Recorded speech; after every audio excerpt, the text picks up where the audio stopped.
నమస్తే. ఖమ్మం, నల్గొండ, వరంగల్ పట్టభద్రుల ఎన్నికల్లో కాంగ్రెస్ పార్టీ నుంచి పోటీ చేసినటువంటి తిన్మార్ మల్లన్న గారితో కూడా ఒకసారి మాట్లాడే ప్రయత్నం చేద్దాం.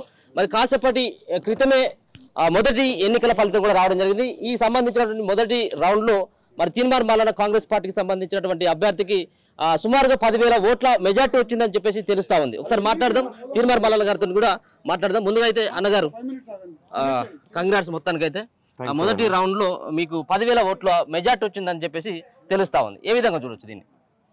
రైట్, ఇంకా ఫలితం మొదటి రౌండ్ రాలేదు, సూచాయగా అంచనాల వరకు ఉండొచ్చు, కొంత ఇటాటుగా ఉండొచ్చు. కానీ ఈ చాలా ఇంకొక ఫస్ట్ రౌండ్ ఫలితం రావడానికి ఇప్పుడు టైం ఎంత అయింది? దాదాపు 11 అవుతా ఉంది. 11 అవుతా ఉంది కదా, ఇంకో గంట పట్టవచ్చు ఫస్ట్ రౌండ్ ఫలితం అఫీషియల్గా అనౌన్స్ కావడానికి.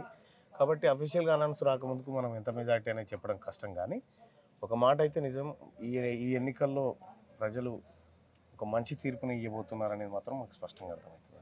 అంటే మీరు పదే పదే చెప్పడం జరిగింది, మీరు జై మల్లన్న అని లేకపోతే ఉంటే కొట్టివేతలు కానీ ఉండొద్దు అని చెప్పి చాలా చెప్పడం జరిగింది. అంటే కొంత ప్రచారం అవుతా ఉంది, మీకు పడేటువంటి ఓట్లన్నీ కూడా ఖరాబ్ అయిపోయినాయి అన్నటువంటి అది సమాచారం అంతా. 80-90% మా ఓట్లేదు. 80-90% ఓట్లు పోయినాయి. టిక్కులు కొట్టి ఈ ఇష్టం ముందు రాసి ఆగమాగం చేసారు. 1,000 ఓట్లలో ఇప్పుడు ఒక టేబుల్ మీద చూసినా 1,000 ఓట్లలో 97 ఓట్లు చిత్త ఓట్లే. 97 ఆ రకంగా ఇన్వాలిడ్ ఓట్లుగా మారిపోయినాయి. వాళ్ళకు అవగాహన కల్పించలేకపోయింది ఎలక్షన్ కమిషన్. అలాగే అభ్యర్థులుగా మేము కూడా ప్రయత్నం చేసినాం, కానీ చాలా వరకు చిత్తోట్లు కనిపిస్తూ ఉన్నాయి. పోయినసారి కంటే ఈసారి ఇంకా చిత్తోట్లు ఎక్కువ కనిపిస్తూ ఉన్నాయి. సో అవి కనుక కరెక్ట్ వ్యాలిడ్ ఓట్లు అయిన ఉంటే ఫలితం తొందరగా అయిపోయేది. కానీ ఆ చిత్తోట్ల వల్ల కొద్దిగా ఆలస్యం అయ్యే పరిస్థితి కనిపిస్తుంది.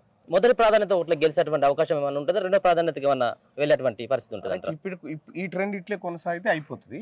లేదు అనుకుంటే ఇంకా రెండో రౌండ్ మూడో రౌండ్ ఫలితం వచ్చిన తర్వాత దానిపైన క్లారిటీ వస్తుంది. మీకు సమీప అభ్యర్థి ఏ పార్టీ అనుకుంటా ఉన్నా? సమీప అభ్యర్థి ఇప్పటికైతే బీజేపీ బీఆర్ఎస్ వాళ్ళు దగ్గరలో ఉన్నారు. మరి అందులో ఎవరు వస్తారో చూడాలి. ఓకే, మొత్తానికైతే సంబరాల్లోకి మరి చాలా మంది మీకు సంబంధించిన టీం వాళ్ళు కూడా సంబరాల్లో మునిగిపోతున్నారు. అంటే ముందుగానే డిసైడ్ అయినట్టుగా ఉంది కదా, విజయం ఖాయమైనటువంటిది. వాళ్ళు పడ్డ కష్టం వాళ్ళకి తెలుసు కాబట్టి వాళ్ళకు అంచనాకు వస్తూ ఉన్నారు. దాంట్లో సరే మేము గెలుస్తామా ఓడతామా సెకండరీ, మేము యుద్ధం చేసినాం. ఫలితం ఎట్లుంటుంది అనేది రిజల్ట్ వచ్చిన తర్వాత తెలుస్తుంది. కానీ ఓ యుద్ధమే చేసినాము, ఈ యుద్ధంలో ఖచ్చితంగా మేము గెలుస్తామన్న ఆత్మవిశ్వాసం.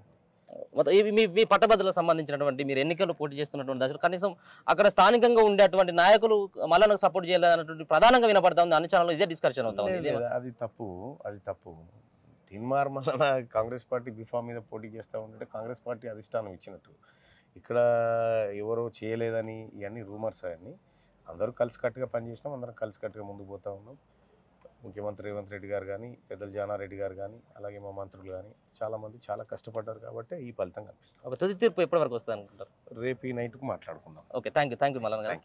Advance congratulations. మొత్తానికైతే మల్లన్న గారు చెప్తున్నటువంటి అంశం ఖచ్చితంగా ఈ సంబంధించినటువంటి ఎన్నికల్లో మల్లన్న వాళ్ళ పక్కన కాంగ్రెస్ పార్టీ తప్పకుండా విజయం సాధిస్తుంది. అంతేకాకుండా పట్టభద్రులు అంతా కూడా మల్లన్న వైపు నడిచారన్నటువంటి అభిప్రాయాన్ని వ్యక్తం చేస్తూ ఉన్నారు. చూసినట్టయితే ఎన్నికల సంబంధించినటువంటి ఫలితాలు వెల్లడవుతున్నటువంటి దశలో మొదటి సంబంధించినటువంటి రౌండ్లో మల్లన్నకైతే మరి అఫీషియల్గా అనౌన్స్మెంట్ కానప్పటికీ కూడా అది ఖచ్చితంగా 10,000కు పైన ఓట్ల మెజార్టీతో మల్లన్న దూసుకుపోతున్నట్టుగా తెలుస్తూ ఉంది. సమీప అభ్యర్థి కేవలం ఆయనకేమో 22-25,000 ఓట్లు పడితే మల్లన్నకేమో మెజార్టీ ఓట్లతో పాటు ఆయనకు మొత్తం ఓవరాల్గా ఓట్లను కలుపుకున్నట్టయితే సుమారుగా 40,000-42,000 ఓట్లు పడ్డట్టుగా తెలుస్తూ ఉంది. ఇదే సంబంధించిన ట్రెండ్ కనుక కంటిన్యూ అయినట్టయితే ఖచ్చితంగా మొదటి ప్రాధాన్యత ఓట్లలోనే అంటే 4 రౌండ్లలో అంటే ఒక్కొక్క రౌండ్లో సుమారుగా 96,000 ఓట్లను లెక్కిస్తున్నటువంటి తరుణం. కాబట్టి ఈ యొక్క 4 రౌండ్ల ఫలితంలోనే మల్లన్న గెలిచేటువంటి అవకాశం ఉంటుందన్నటువంటి అభిప్రాయాన్ని కూడా వ్యక్తం చేస్తున్నారు. కెమెరా పర్సన్ అభితో అనిల్, మన తొలి వెలుగు.